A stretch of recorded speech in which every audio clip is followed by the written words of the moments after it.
irmãos? Conseguem me ouvir bem os lá do fundo? Vou tentar falar alto, mais ou menos. Falar mais alto? Ixi. Qualquer coisa vocês me avisam, tá bom? Mas que bom estar aqui com vocês. Muito bom. Mais alto. Ixi. Muito bom estar com vocês. Que bom estar com vocês. E começamos uma nova série a partir de hoje, que se dirige até o Natal. E eu gostaria de começar com uma pergunta. Eu acho que todo mundo já passou por isso em algum momento. Alguém aqui já se decepcionou com alguma coisa? Acho que é bem comum, né? Acho que não existe humano que não se decepcione frente a alguma coisa, né? Alguma situação.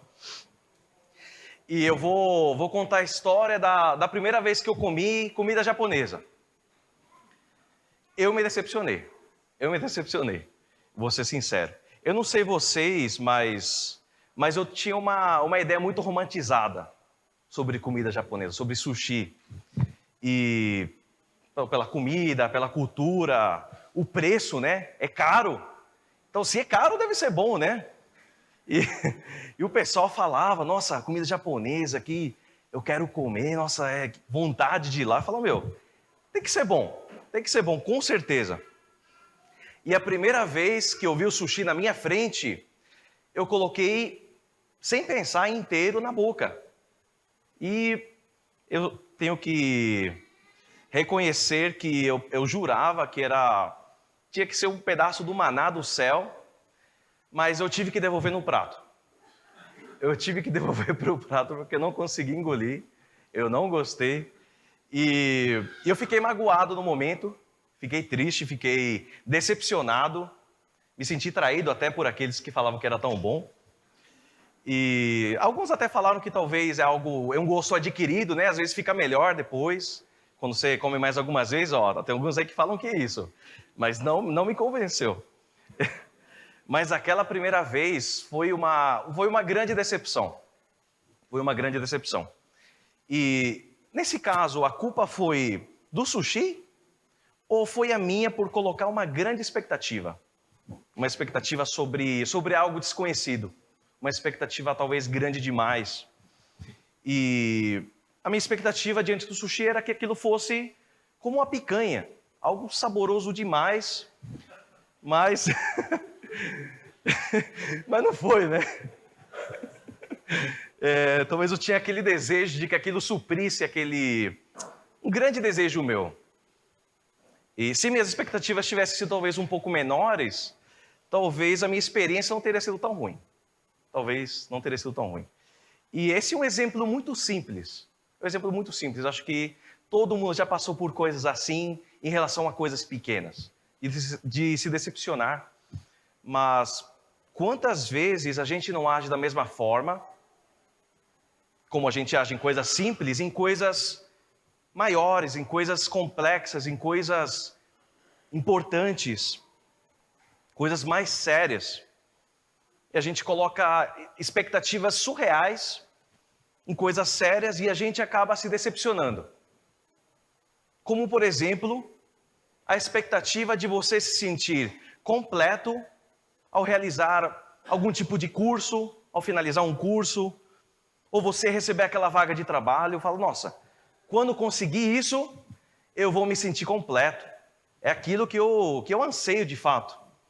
E geralmente a gente se sente feliz quando a gente consegue, mas aí o sentimento vai acalmando, vai assentando, e aquela felicidade inicial passa, e aquilo começa a nos trazer até preocupação, né? E até uma decepção. Fala, nossa, era isso mesmo? Era só isso? Tipo, já está passando o efeito daquela plenitude. Ou até mesmo a expectativa de você encontrar alguém para casar, para você poder ser feliz, para poder você sair da solidão. E aqui, um parênteses, para aqueles que desejam se casar, ou aqueles que já estão casados, você não casa para ser feliz. Você não casa para tentar fazer o outro feliz. Você casa para poder demonstrar a glória de Deus no mundo através do seu relacionamento com sua esposa. E nesse processo de glorificação de Deus, vocês encontram alegria juntos em Deus. Fechando parênteses. Se você casa com outro objetivo, com outra expectativa, com a expectativa de eu quero ser feliz, eu vou casar, você vai se decepcionar. E o ponto essencial aqui é entender que quando alguém tem uma expectativa errada e é confrontado com a realidade, é confrontado com a verdade, existe um choque enorme, um escândalo. Não foi isso que me foi prometido. E é comum que nos acheguemos a coisas importantes e especiais e sérias com as expectativas equivocadas. E quando a realidade bate na nossa porta, nós sofremos. E nesse trecho que a gente vai ler a seguir, nós podemos perceber claramente que algumas pessoas possuem umas expectativas equivocadas sobre Jesus. E elas acabam ficando totalmente frustradas, chocadas, revoltadas, escandalizadas. E o texto que eu queria iniciar, que eu queria ler com vocês, meus irmãos, se encontra no Evangelho de João 6, e vai do versículo 60 ao 71. Quem puder me acompanhar aí, João 6, 60 a 71.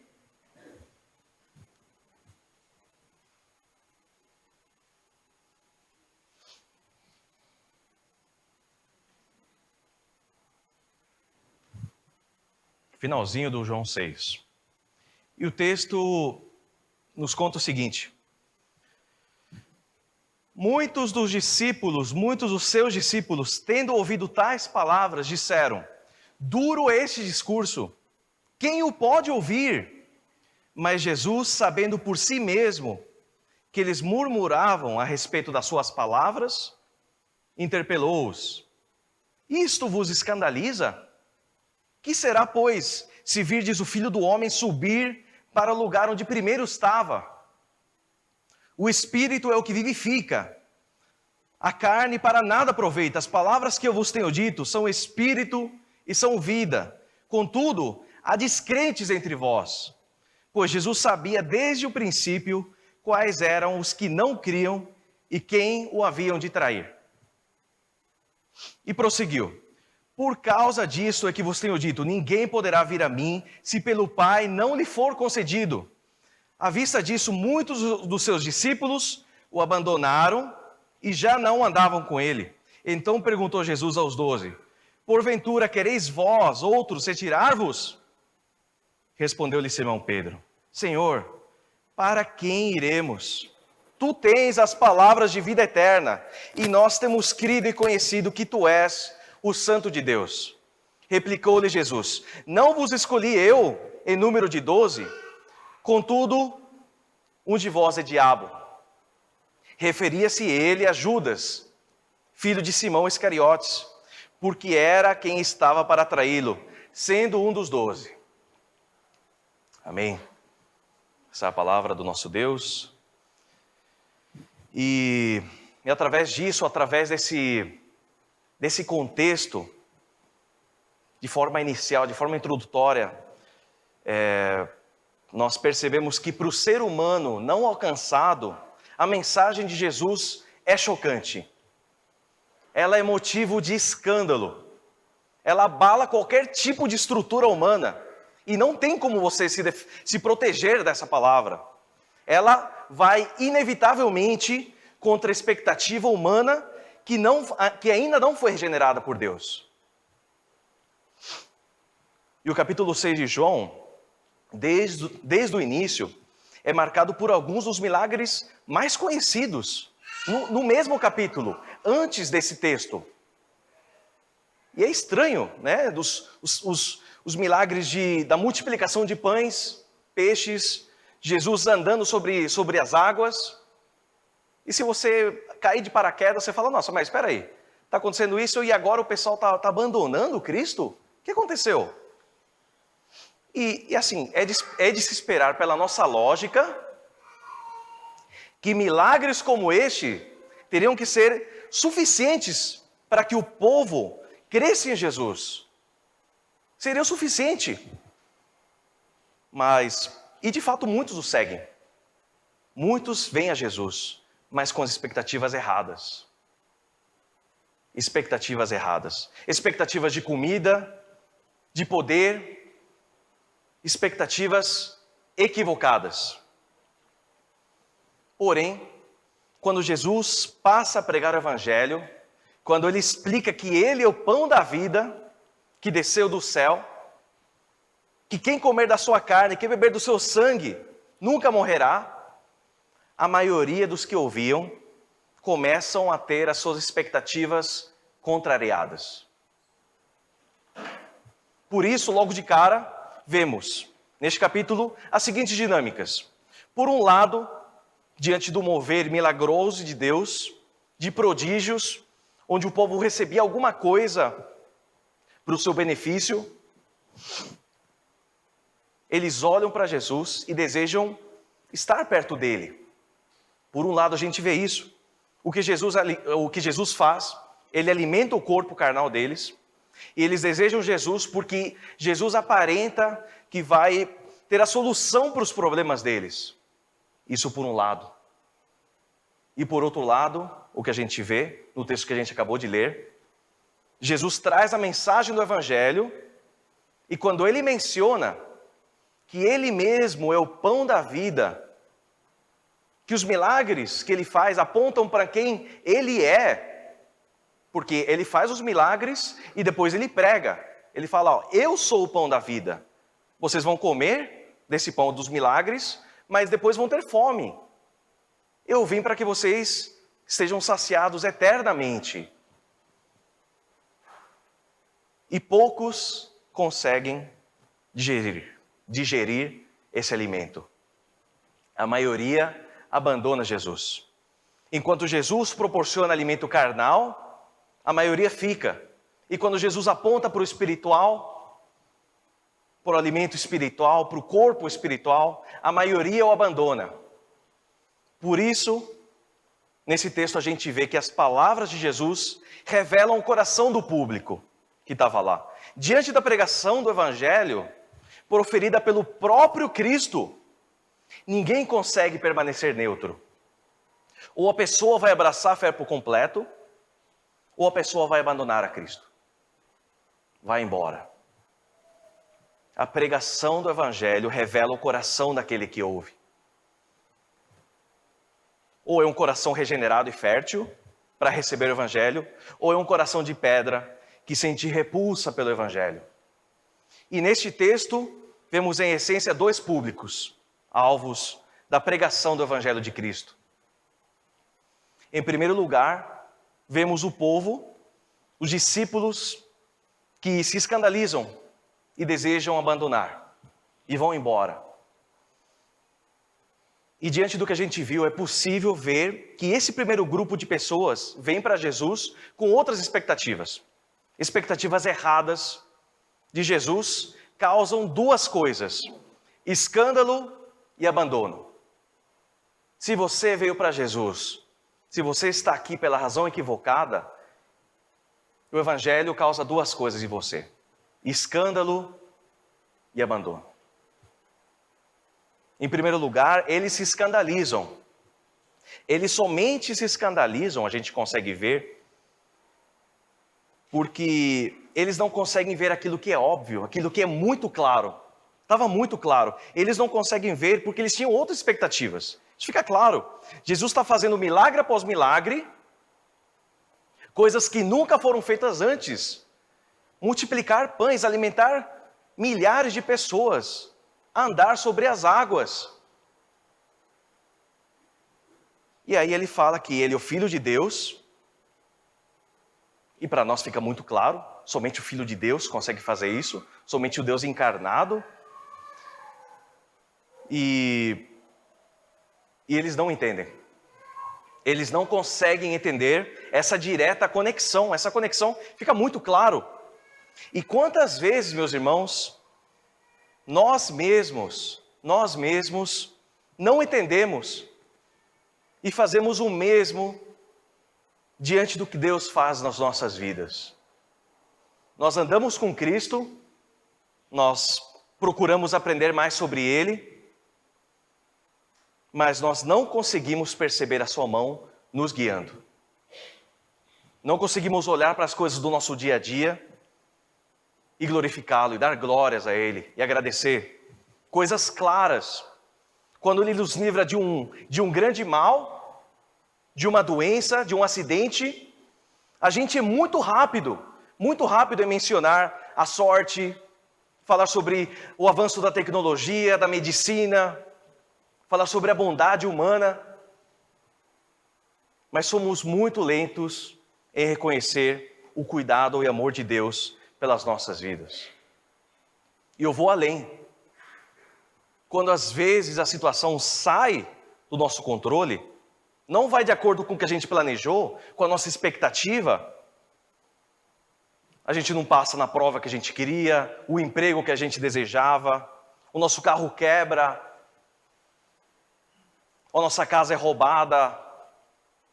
A gente é muito rápido em mencionar a má sorte, a falta de tecnologia, falta de segurança, a maldade humana, e muito lentos para reconhecer que Deus, pelo seu amor, permite que tais situações aconteçam para trabalhar nas nossas vidas e nos moldar à imagem de Cristo. E isso sim nos escandaliza. Como que pode Deus permitir que os seus filhos passem por essas provações? Até mesmo você pode perguntar, escandalizado, Deus, você esqueceu de mim? Ser filho seu é isso mesmo? E isso sim demonstra as nossas expectativas a respeito de Cristo. Isso sim vai demonstrar o que você de fato estava esperando de Cristo. E se não conseguimos reconhecer o Cristo quando as coisas estão bem, muito menos o faremos nas situações difíceis. Muito menos. Reconhecer tanto nos dias bons quanto ruins, que Ele está no controle. E o seu objetivo vai além do que a gente acha que é bom para a nossa vida. Quando as nossas expectativas sobre Cristo estão equivocadas, nós vamos duvidar de quem Ele é. E nós nunca o reconheceremos.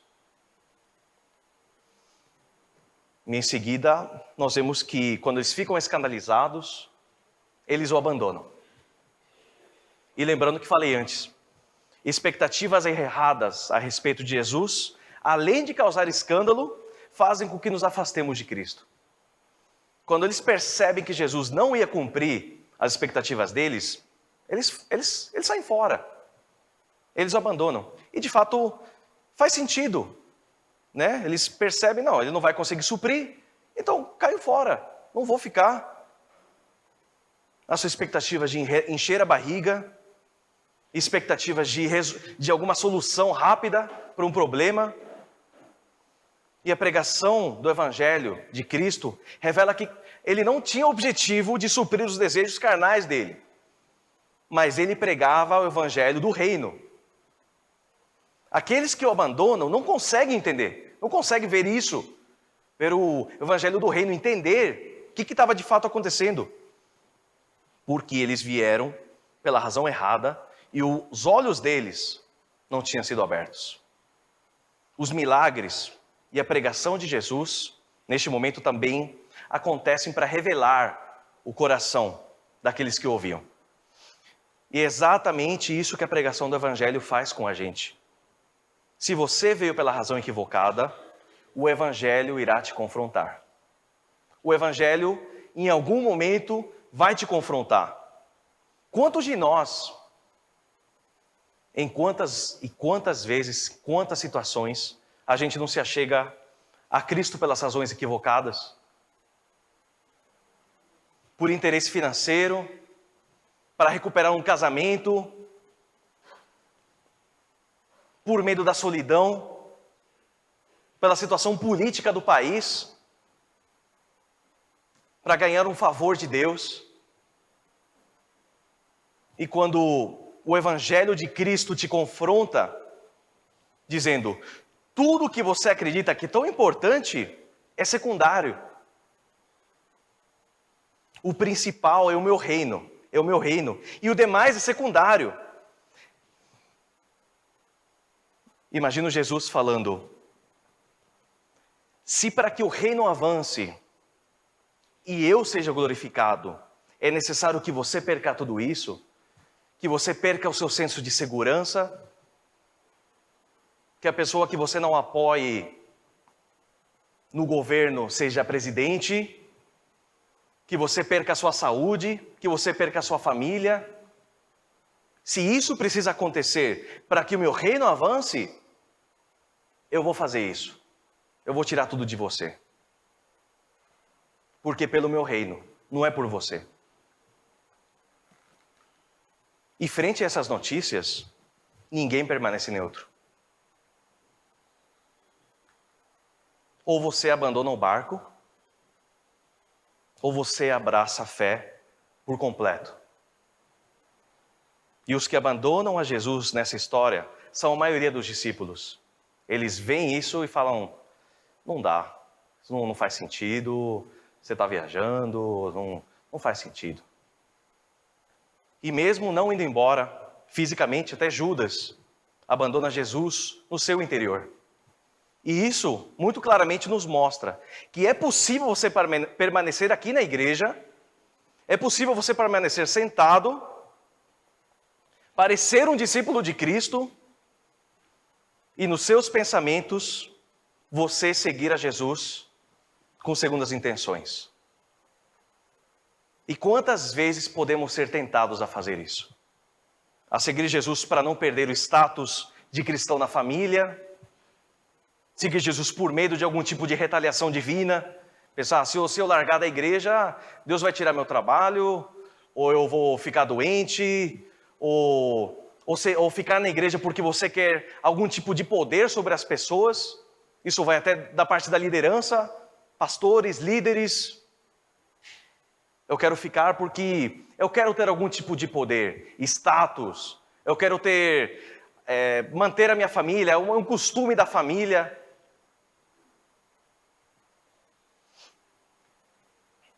É possível, sim, você ficar assim, aqui. Mas, entenda isso. Se você é capaz de fazer isso, você também seria capaz de trair o próprio Cristo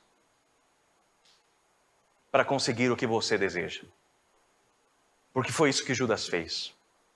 Foi instrumento do diabo nisso. Então lembre disso. Por isso, diante do Evangelho, do reino, ninguém permanece neutro. Ou você vai abandonar Jesus, ou você vai abraçar a fé completamente. E aqui nós vemos a resposta dos discípulos chamados por Cristo. Eles foram os únicos capazes de receber e abraçar o que Jesus fazia, o que ele falava, porque o Pai os deu a Jesus.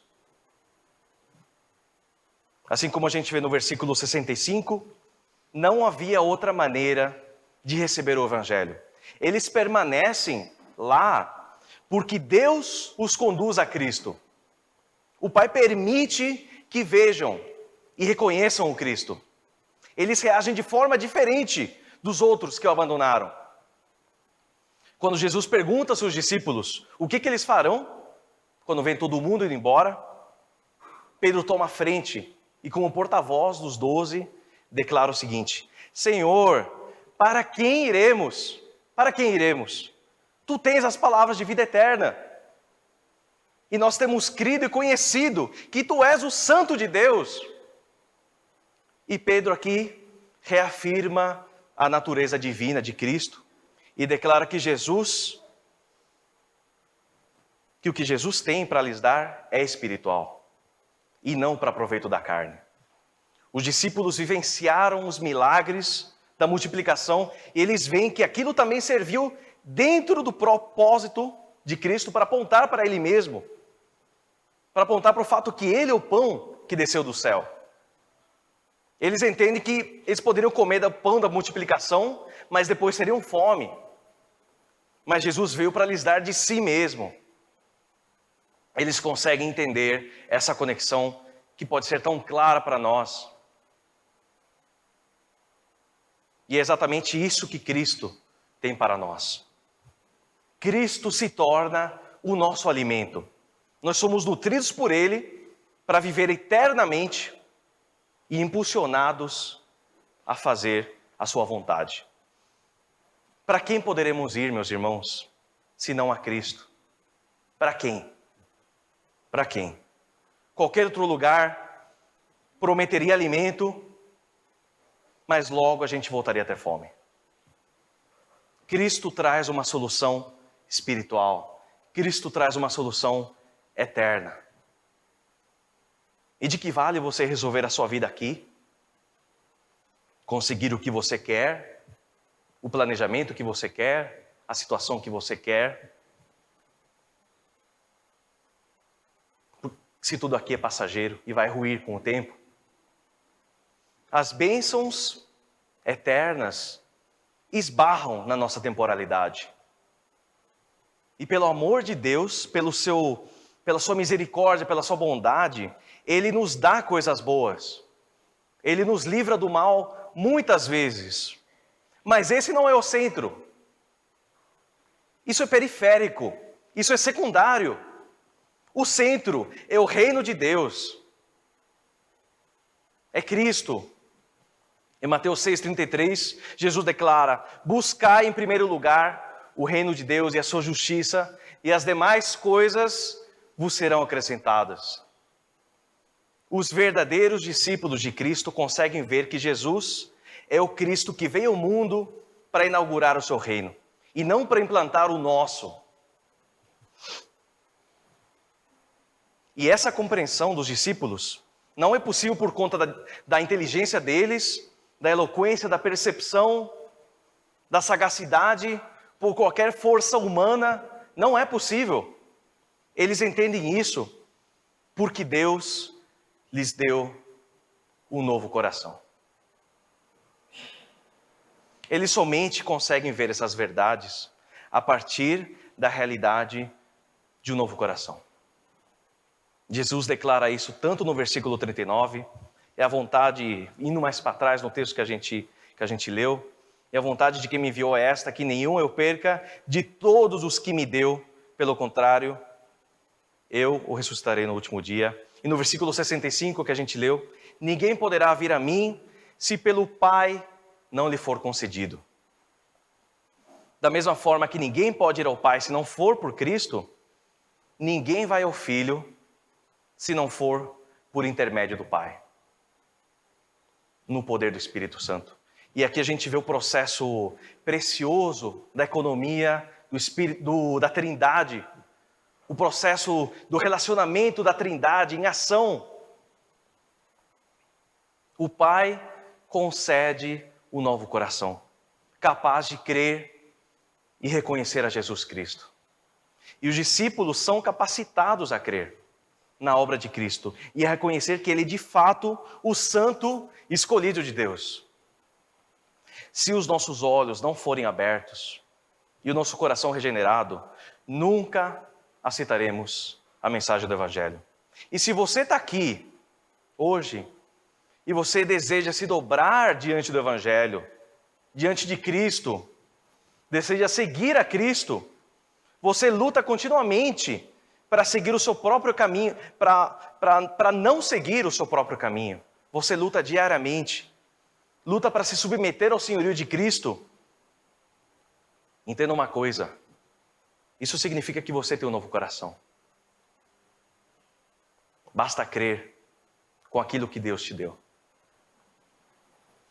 E esse é o significado do novo coração. Deus te dá um novo coração, e isso permite que você seja confrontado pelo Evangelho e não abandone a Cristo. Mas pelo contrário, o novo coração faz com que você se dobre diante de Cristo e se submeta ao seu senhorio. E o sirva como súdito,